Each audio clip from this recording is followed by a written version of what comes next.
Oh, hey everyone. All right, in the last video, we learned how to do pressure change with altitude in Earth's atmosphere. Basically, we made our pressure graph for our radiosonde data.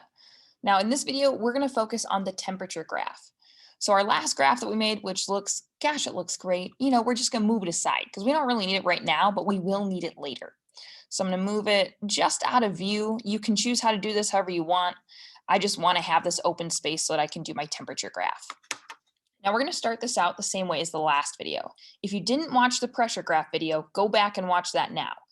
So in this video, we're going to speed through some of those minor things that we learned in the first video. For instance, we're going to click and drag over altitude and just altitude this time.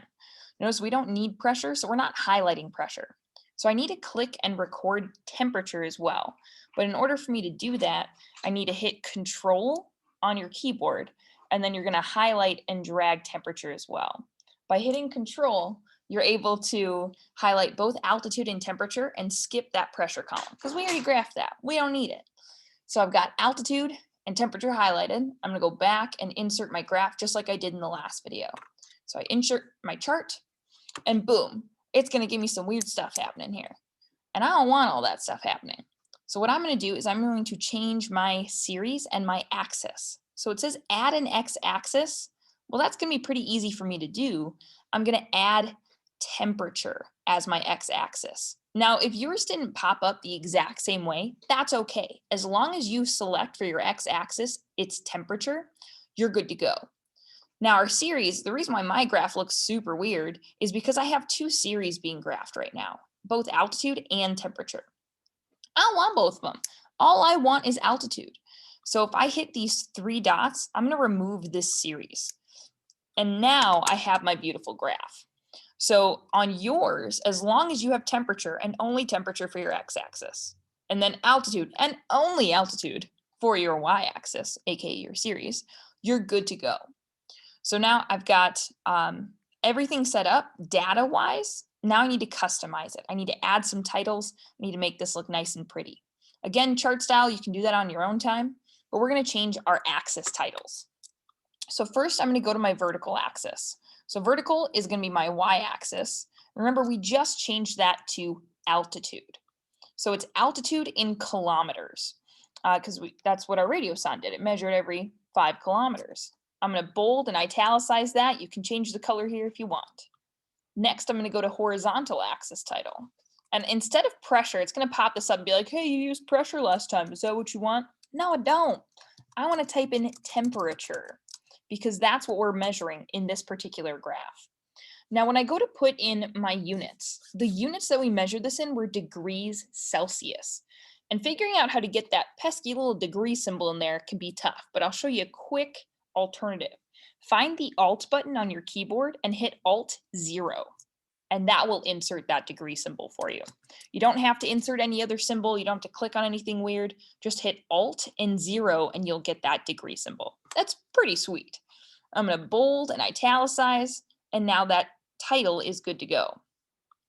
So I'm going to go to my actual chart title now because, as I did it last time, right? I wanted to make this a little bit more specific. Yes, we are talking about altitude and temperature, but I want to be more specific about what exactly we're measuring and where we're measuring it.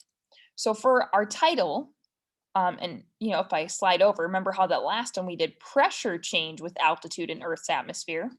This time we're going to do temperature change with altitude in Earth's atmosphere. Boom. Now it's specific.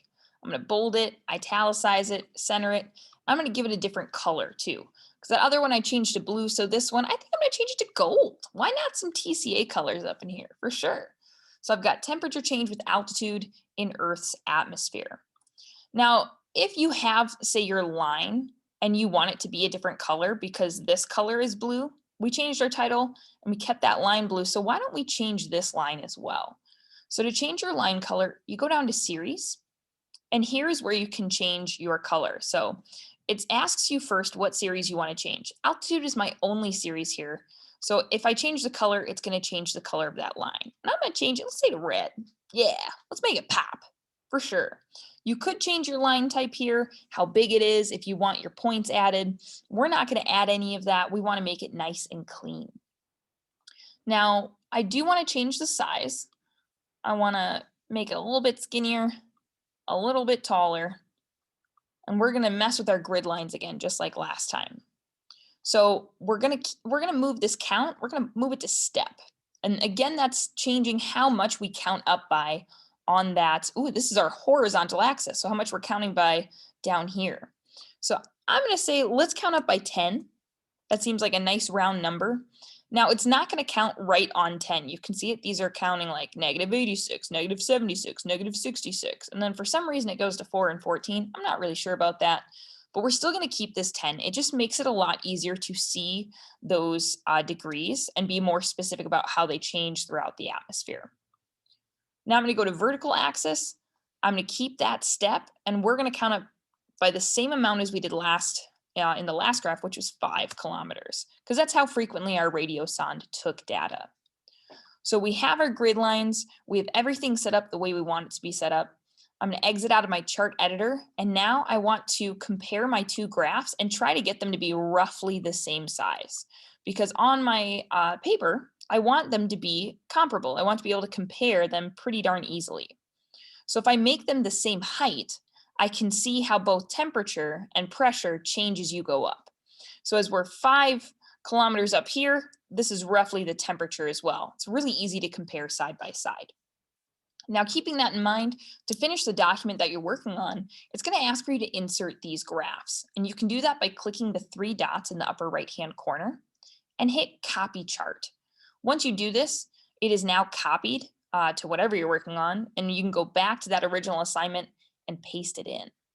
So that is how you make your temperature graph. I hope you had a blast, everybody. If you have any questions, reach out to Miss Berg or a fellow classmate and enjoy.